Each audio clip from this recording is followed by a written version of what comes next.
ये सरकार युवाओं को रोजगार नहीं देती है, राष्ट्र निर्माण में योगदान देने का अवसर नहीं देती है, तो ये सरकार भारत माँ के साथ धोखा कर रही है। ये जो स्किल इंडिया है, मेक इन इंडिया है, फेक इन इंडिया है, ये सब जो है ये सब मैं तो इसको फ्रॉड कहता हूँ। एक स्वस्थ अर्थव्यवस्था की पहचान ये होनी चाहिए कि ज़्यादा से ज़्यादा लोगों के पास नौकरी हो और सुरक्षा हो, कि भाई जितनी सरकारी नौकरी पहले से स्वीकृत हैं लेकिन रिक्त हैं उसे तो भरो। देश के तमाम लोगों को सरकारी नौकरियां ही क्यों चाहिए होती हैं? ये तमाम लोग रोजगार का रोना रोते रहते हैं, लेकिन चाहिए इनको सरकारी नौकरियां। इतनी सारी प्राइवेट नौकरियां हैं देश में, ये प्राइवेट नौकरियां ये नहीं करते। अच्छा, क्यों नहीं करते? क्योंकि ये काबिल नहीं है, क्योंकि ये योग्य नहीं है। मतलब ये हुआ कि देश में बेरोजगारी नहीं है, बल्कि देश के जो युवा हैं वो अयोग्य हैं, वो नाकाबिल हैं।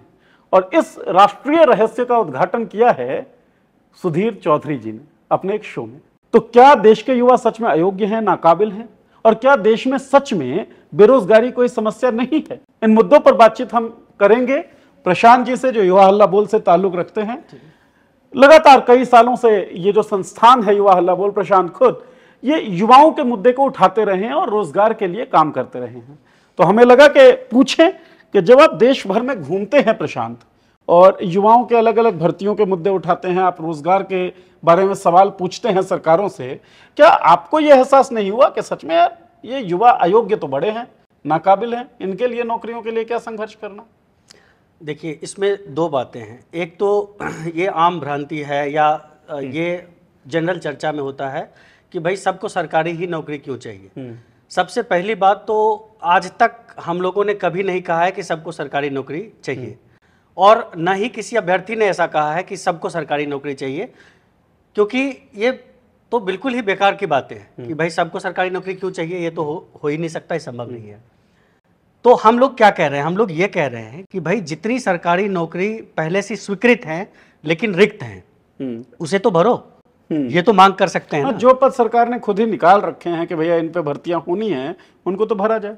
आज स्थिति ये है कि आप देखें तो पूरे देश में सभी राज्य सरकारों और केंद्र सरकार की रिक्तियों को अगर मिला दिया जाए तो 1 करोड़ से अधिक पद खाली है। इसको क्यों नहीं भरा जा रहा है? क्या देश में किसी कोई यह भरोसा करने के लिए तैयार होगा कि इन 1 करोड़ पदों को भरे जाने के लिए योग्य उम्मीदवार नहीं है? ये तो कोई भी देश के बड़े प्रतिष्ठित पत्रकार और राष्ट्रीय चैनल पे ये बात कह रहे हैं तो उनको ये बताना चाहिए। उनको ये बताना चाहिए कि जब अभी ही कुछ दिन पहले जो है हमारे प्रधानमंत्री ने कहा कि भाई अगले 1 साल में 10 लाख नौकरी देंगे। पिछले 8-9 साल में वो 7.5 लाख से ज्यादा नौकरी नहीं दे पाए, लेकिन 1 साल में 10 लाख नौकरी देंगे ऐसा उन्होंने कहा। तो उनको उनसे पूछना चाहिए कि जब देश में योग्य युवा ही नहीं है तो आप किसे नौकरी देंगे? एक तो ये बात है। दूसरी बात है कि देखिए, ये जो 1 करोड़ पद भी जो हैं ये दुनिया के तुलना में अगर आप देखेंगे तो चाहे वो किसी भी तरह का इकोनॉमी हो, चाहे वो सोशलिस्ट इकोनॉमी हो, चाहे वो कैपिटलिस्ट इकोनॉमी हो, चाहे वो मिक्स्ड इकोनॉमी हो, कहीं भी अगर आप देखें, अमेरिका का उदाहरण लीजिए तो वहाँ 14 से 15% टोटल वर्कफोर्स का जो है पब्लिक सेक्टर में काम कर रहे हैं। इसी तरह यूके में है, और कुछ कंट्री, नॉर्डिक कंट्री में तो 30% तक है। लेकिन इंडिया में अगर देखें तो जितना वर्कफोर्स है उसका 3.8% है। हो सकता है ये 4% हो गया हो या 0.1 आगे पीछे हो। ये पहले ही बहुत कम है। जितनी पब्लिक सेक्टर जॉब्स होनी चाहिए ये पहले ही काफी कम है दुनिया के स्टैंडर्ड के हिसाब से, और जो हैं उसमें भी 1 करोड़ से अधिक पद जो है खाली पड़े। अच्छा, मैं इसमें एक सवाल ये उठता है प्रशांत कि पहले ही सार्वजनिक क्षेत्र जो है उसमें नौकरियां कम हैं और जो हैं उसमें पद बहुत ज्यादा खाली पड़े हुए हैं। तो इसमें क्या आपको किसी तरह का एक साजिश दिखती है क्या कि सार्वजनिक क्षेत्र में जॉब आपने बहुत कम दिए हैं, जो जॉब दिए हैं उन पदों को आप भर नहीं रहे, तो क्या सार्वजनिक क्षेत्र की तरफ जो एक आकर्षण है उसको कम करना चाहते हैं आप लोगों का? देखिए, इसमें 2 चीज़ है एकदम। इसमें ये एकदम स्वाभाविक सवाल है और बहुत बढ़िया सवाल आपने किया कि ऐसा क्या कारण है कि भाई पब्लिक सेक्टर में ये क्यों जॉब कम क्यों कर रहे हैं। अब देखिए, जैसे कोई भी संस्थान है, जैसे स्कूल का एग्जाम्पल हम ले लेते हैं। स्कूल में क्या है कि स्कूल में टीचर्स की भर्ती अगर लंबे समय तक नहीं की जाएगी तो क्या होगा, शिक्षा व्यवस्था गड़बड़ हो जाएगी और उसका जो क्वालिटी है वो गड़बड़ हो जाएगा। तो एक आम धारणा बन गई है कि भाई जो शिक्षा सरकारी स्कूल में पढ़ाई नहीं होती है। लेकिन आप देखिए इस देश में 11 लाख से ज़्यादा पद खाली हैं स्कूल्स में। जिस देश में 11 लाख सरकारी स्कूल में 11 लाख पद खाली हैं, तो इतने जब टीचर्स नहीं रहेंगे तो शिक्षा व्यवस्था कैसी रहेगी? आम धारणा बनेगी कि भाई सरकारी स्कूल अच्छा नहीं होता है, और कल को अगर सरकार इसको बंद कर देती है तो कोई विरोध नहीं होगा। लेकिन जब स्कूल बंद होते हैं तो प्राइवेट स्कूल खुलते हैं, तो उसके लिए स्पेस बन जाता है। इसी तरह आप देखिए अस्पताल, हर जिले में आज देखिए एक न एक बड़ा सुपर स्पेशलिटी अस्पताल ऐसा खुला है जो 5 स्टार होटल जैसा लगेगा आपको। क्यों? सरकार वो सुविधा मुहैया नहीं करा पा रही है, क्योंकि डॉक्टर्स भर्ती नहीं कर रहे हैं, पैरामेडिक्स भर्ती नहीं कर रहे हैं, और इसकी वजह से उसकी व्यवस्था खराब हो जाती है। आजकल कोई भी जो है अस्पताल, सरकारी अस्पताल नहीं जाना चाह रहा है। तो ये जानबूझ कर किया जा रहा है ताकि प्राइवेट सेक्टर्स के लिए जगह बनाया जा सके। मतलब एक नेक्सस ऐसा है कि पहले आप संस्थान में भर्तियां ना करें, मैन पावर जब नहीं होगा तो संस्थान फंक्शन नहीं कर पाएगी, संस्थान फंक्शन जब नहीं कर पाएगी तो लोगों के मन में जब आप भ्रांति ठूसेंगे कि भाई ये संस्थान होते ही खराब हैं, सरकारी नौकरी करने वाले लोग होते ही करप्ट हैं या निकम्मे, तो लोग इस बात को यकीन कर लेंगे, और ऐसे में आपको एक गुंजाइश मिलेगी जहां प्राइवेट प्लेयर्स को घुसा सकते हैं। ऐसा आप बिल्कुल बिल्कुल बिल्कुल। क्योंकि आप देखिए ना, जैसे अभी बैंक्स की बात हुई, तो बैंक में ज्यादातर समय सुनने को मिला कि सरकारी बैंक में सर्विसेज अच्छी नहीं मिलती, लेकिन कोई ये नहीं कह रहा है कि इसमें भर्तियां क्यों नहीं हो रही हैं। जब भर्तियां होंगी तब तो सर्विस मिलेगा ना लोगों को। और ऐसा नहीं है कि हम लोग कोई प्राइवेट संस्थानों के खिलाफ हैं, प्राइवेट संस्थान भी होने चाहिए, लेकिन साथ में सरकारी संस्थान भी तो हों। तो कहने का मतलब ये है कि ये अपने आप नहीं हो रहा है कुछ भी, कि भाई ये जो एक आम धारणा बन रही है कि कोई भी सरकारी संस्थान जो है या सरकारी नौकर जो है वो निकम्मे हैं, ये अपने आप नहीं हो रहा है। इसको बाय डिजाइन इसको क्रिएट किया जा रहा है। कहीं ना कहीं प्राइवेटाइजेशन को खाद देने के लिए, प्राइवेटाइजेशन को की सिंचाई करने के लिए इस तरह के विमर्श को ठेला जा रहा है। बिल्कुल। आप ये कहते हैं, ठीक है। प्राइवेट जो क्षेत्र हैं, सुधीर चौधरी का ये कहना है कि उसमें बहुत सारी नौकरियां हैं, लेकिन प्राइवेट क्षेत्र में नौकरियां इसलिए नहीं कर पाते हैं युवा, क्योंकि युवा नाकाबिल हैं। तो ये युवा नाकाबिल कैसे रह गए? प्राइवेट क्षेत्र में क्यों नहीं मिलती उनको नौकरी? देखिए ये तो बहुत ही हास्यास्पद है। आप जो है एसी कमरे में बैठ के और आपको झूठ फैलाने के अगर पैसे मिले तो फिर आप तो कुछ भी बोले, उसका कोई मतलब नहीं है। पहली बात तो यह है कि अगर बहुत सारी नौकरियां हैं तो कहाँ से डेटा है, कहाँ पे डाटा है कि प्राइवेट नौकरी बहुत सारी है? कोई डेटा अगर वो बता दे, कोई डेटा का उल्लेख करें कि हाँ जी बहुत सारी नौकरियां हैं।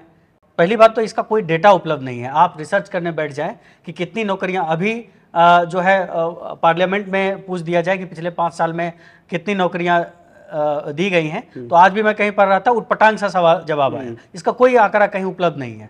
पहली बात तो ये है, जो स्किल्ड लोग हैं उसको जो है नौकरी नहीं मिल रही है। लेकिन फिर भी अगर एक बार को ये मान ले, और जो कि कुछ हद तक सही भी है, कि बहुत सारे युवा ऐसे हैं जो ग्रेजुएट हैं लेकिन एम्प्लॉयबल नहीं है। हाँ। ऐसी बात नहीं है कि ये बात पूरी तरह से गलत है, लेकिन इसके पीछे जाकर के हम लोगों को सोचना होगा कि हर साल देश में 15 लाख से अधिक इंजीनियर पास हो रहे हैं। तो ये जो 15 लाख इंजीनियर पास हो रहे हैं देश के किसी न किसी इंजीनियरिंग कॉलेज से हो रहे हैं, और ये जो इंजीनियरिंग कॉलेज है वो या तो AICTE UGC से या किसी न किसी जो संस्था से, हाँ, अलग अलग, अगर इंजीनियरिंग कॉलेज है तो AICTE से या अलग अलग जगह से वो अप्रूव्ड है। ये जो उसको अप्रूवल मिला है किसने दिया है? सरकार ने दिया है ना।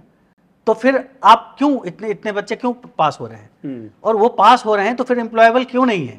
इसका जवाब कौन देगा? इसका जवाब क्या, इसकी जवाबदेही क्या जापान सरकार की है या भारत सरकार की जवाबदेही? ठीक बात है। तो उनको ये पूछा जाना चाहिए ना कि अगर अनएम्प्लॉयबल हैं और आज जो नौकरी मांग रहे हैं वो कौन है, कब पास हुए हैं वो? पिछले 10 साल से तो जो है 9 साल से तो जो है मोदी सरकार है ना। ठीक बात है। अच्छा, जब स्किल्स की बात करते हैं, एम्प्लॉयमेंट की बात करते हैं, तो एक बड़ा अति महत्वाकांक्षी स्कीम लेके आई थी मोदी सरकार, स्किल इंडिया। तो जब कोई कहता है कि युवा स्किल्ड नहीं है, तो युवाओं से आप सवाल नहीं पूछ सकते कि भाई युवा डिग्री करके निकल रहे हैं ना, ग्रेजुएट तो है। वो सरकार के द्वारा जो शिक्षा पद्धति है या शिक्षा व्यवस्था है, उस शिक्षा व्यवस्था से शिक्षा अर्जित करके बाहर आया। आपने स्किल इंडिया जैसा स्कीम भी आप लॉन्च कर रहे हैं, लेकिन फिर भी अगर वो नाकाबिल है तो वास्तव जो बात आप कह रहे हैं कि सवाल सरकार से पूछा जाना चाहिए कि वो स्किलफुल क्यों नहीं। ये जो स्किल इंडिया है, मेक इन इंडिया है, फेक इन इंडिया है, ये सब जो है ये सब मैं तो इसको फ्रॉड कहता हूँ। क्योंकि आप एक बात बताइए, स्किल इंडिया का जो भी प्रोग्राम है वो जनरली 6 साल से लेकर के 6 महीने से लेकर के 1 साल 1.5 साल का कोर्स है। जो 4 साल में आपके संस्थान से पास हो रहा है, बीटेक की डिग्री लेकर के आ रहा है, वो तो एम्प्लॉयबल नहीं है। लेकिन आप 6 महीने में ऐसा क्या जादू कर देंगे जो एम्प्लॉयबल हो जाएगा? पहली बात तो ये पूरा प्रेमाइस बड़ा गड़बड़ है। आप कुछ ऐसा करिए कि जो इंजीनियर पास हो रहे हैं वो उसको नौकरी मिले, जो ग्रेजुएट पास हो रहे हैं वो एम्प्लॉयबल हो। तो आप इसके लिए आपने क्या किया है? कुछ नहीं किया है। और जो स्किल इंडिया के नाम पे पूरे देश भर में जो चल रहा है, ये सबको पता है।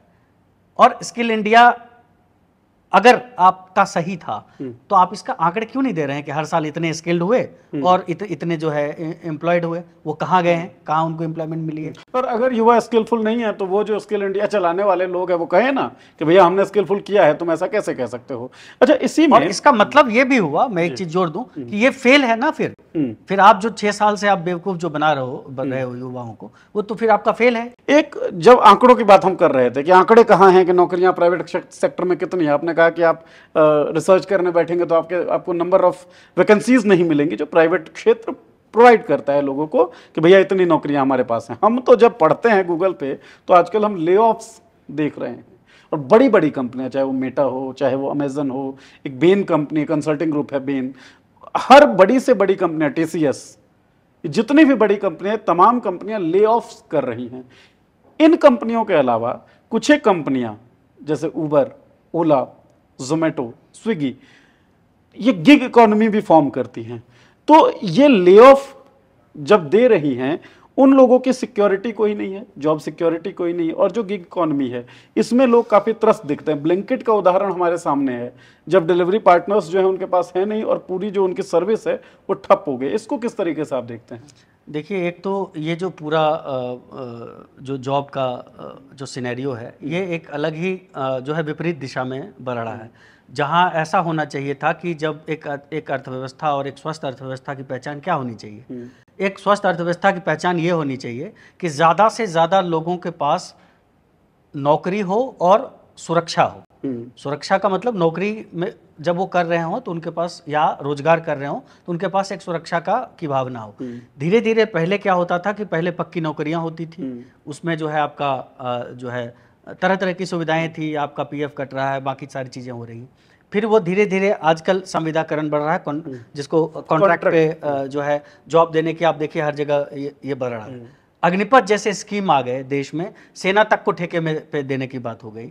और ये जो उससे एक कदम और बदतर हालत है, जिसमें आप एक दिन के लिए भी पूरी तरह से एम्प्लॉयड नहीं है। ब्लिंकिट के अगर आप, ये मज़ेदार बात है कि उसको ये डिलीवरी पार्टनर कहते हैं। हाँ। मतलब आप एम्प्लॉय हैं, मतलब आपने उसको एम्प्लॉय नहीं किया है, आपके पार्टनर है। पार्टनर है। तो ये इतना अच्छा वर्ड है, पार्टनर है। लेकिन पार्टनर कितने देर के लिए है? आपने ऑर्डर किया, जो भी चीज़ है, गुड्स आपके यहाँ पहुँच गया, उतने देर तक के लिए कॉन्ट्रैक्ट है। पूरे दिन आपको काम नहीं मिला, इसके लिए कोई जिम्मेदार नहीं। मतलब एक ऑर्डर के फुलफिलमेंट तक की उनकी एम्प्लॉयबिलिटी है, और उतने तक का वो पे करने के लिए जिम्मेदार है और बाकी सब चीज़ के लिए जिम्मेदार है। जैसे ही उन्होंने डिलीवर कर दिया, आप कौन है और वो कौन है, उनका कोई रिश्ता नहीं रह गया। तो ये तो एक बहुत चिंता का विषय है। इसके लिए सोचे जाने की जरूरत है कि किस तरह से, क्योंकि देखिए टेक्नोलॉजी बढ़ रही है तो ऐसे जॉब्स आएंगे, लेकिन ये सोचे जाने की जरूरत है कि कैसे इनको सुरक्षा मुहैया कराए, कैसे जो है ये बेटर जो है ज़्यादा सिक्योर्ड महसूस कर सके।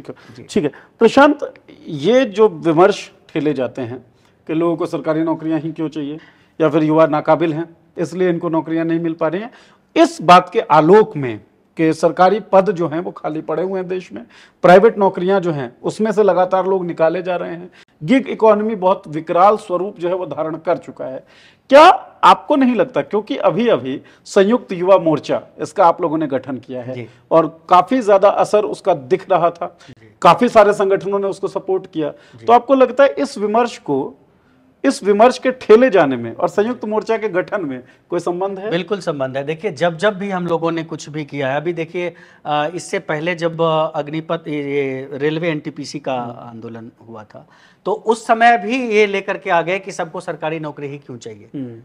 हाँ, उस पे जो हमारे राष्ट्रीय अध्यक्ष अनुपम जी हैं, उन्होंने एक ट्वीट भी किया था और उन्होंने कहा था युवाओं को जवाब देने का। 10,000 से ज्यादा युवाओं ने जवाब दिया।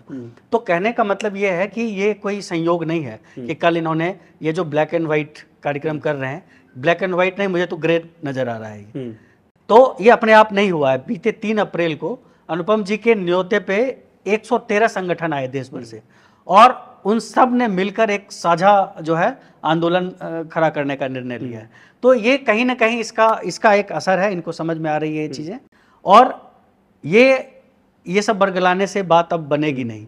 जब पिछले दिनों हम लोगों ने बिहार में यात्रा करी थी, तो इस यात्रा में जिस तरह का समर्थन मिल रहा था और जितने लोग आ रहे थे, वहाँ पे ये सारी चीज़ें पहले से हैं। पहले वो लोग जितने जो युवाओं के विमर्श में ये सारी चीज़ें हैं कि ये जब हम लोग खड़े होते हैं तो जो है इसको एक वर्ग जो है उसको भटकाने में लग जाती है, विरोध में खड़ा लेकिन हाँ सीधे वो युवाओं को ही नकारा साबित करने में लग जा रहा है। तो एक तो ये एक अपने सोसाइटी के लेवल पे भी हम लोगों को भी समझना चाहिए कि रोजगार मुहैया कराना ये सरकार की जिम्मेदारी है, दायित्व है, ये उसका उनके दायित्व है उनका।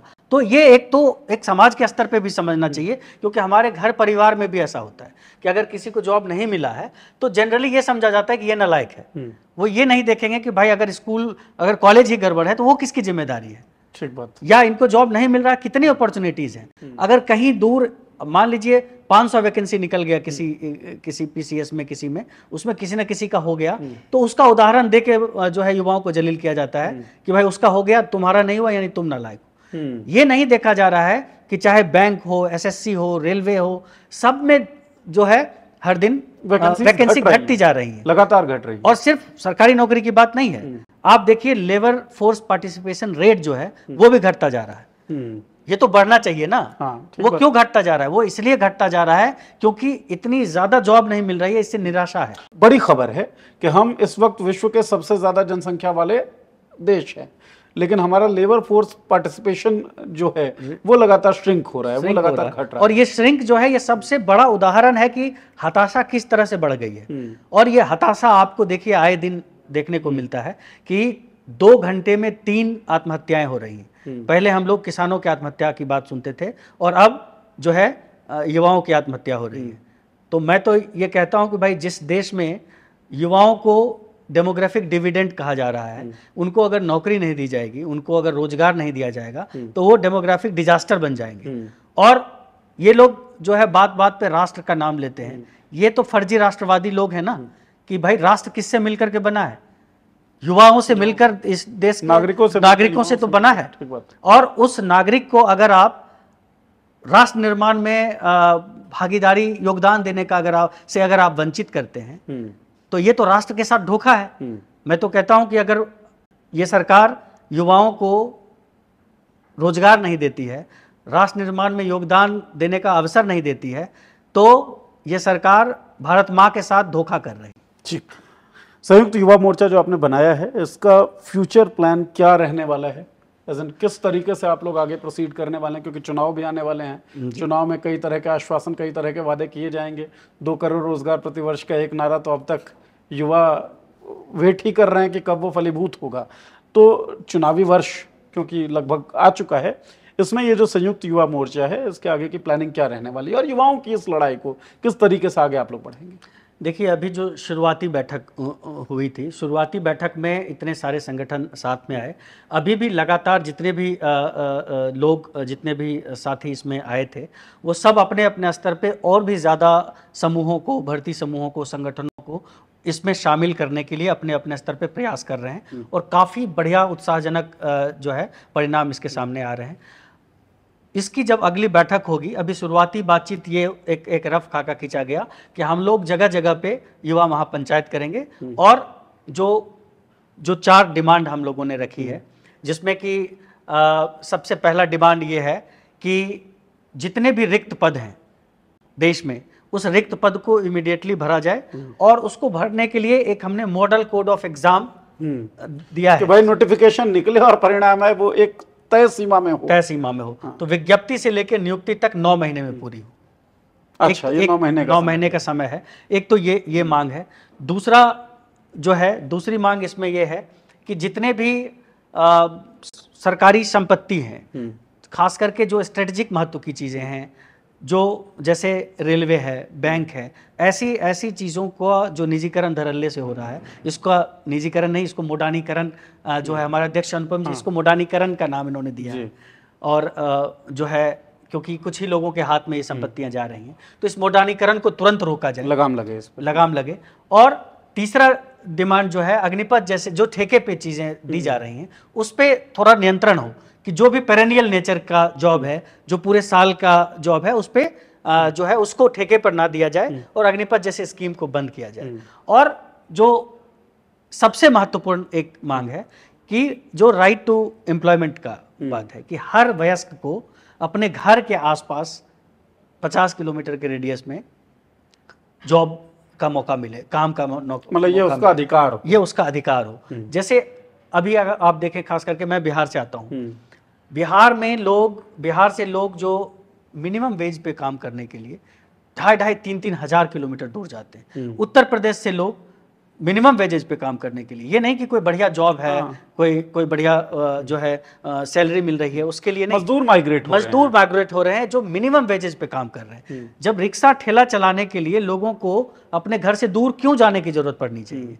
तो एक कोई ऐसा कानून हो जिसमें ये उनको सुरक्षा हो कि एक मिनिमम वेजेज पे उनको काम करने का अपने घर के आसपास। तो इन कुछ मांगों पे एक सहमति बनी है और इस मांगों को लेकर के हम लोग जगह जगह युवा पंचायत करेंगे, युवा महापंचायत करेंगे और इसको जो है इसके जो है इर्द गिर्द एक देश भर में जो है एक बड़ा आंदोलन खड़ा करने की तैयारी करें। ये चुनावों से पहले बड़ा आंदोलन युवाओं का एक खड़ा करने के बिल्कुल ठीक है। तो चुनावों का वर्ष आ चुका है, चुनावों से पहले युवाओं का भी एक बड़ा आंदोलन हो, इसके लिए युवा महापंचायत होंगी। महापंचायत में मांग ये होंगे कि भैया जो विज्ञप्ति निकलती है अगर किसी नौकरी की, तो विज्ञप्ति निकलने से नियुक्ति तक एक सीमा तय हो समय की, कि उस सीमा में वो नियुक्ति हो जाए। इसके बाद अग्निपथ जैसे कॉन्ट्रैक्ट पे आप भर्ती करने लगे लोगों को, इस तरह की योजनाओं पे लगाम लगे। ऐसी ही मांगों के साथ देश भर में युवा महापंचायत युवा करेंगे संयुक्त युवा मोर्चा के तत्वावधान में।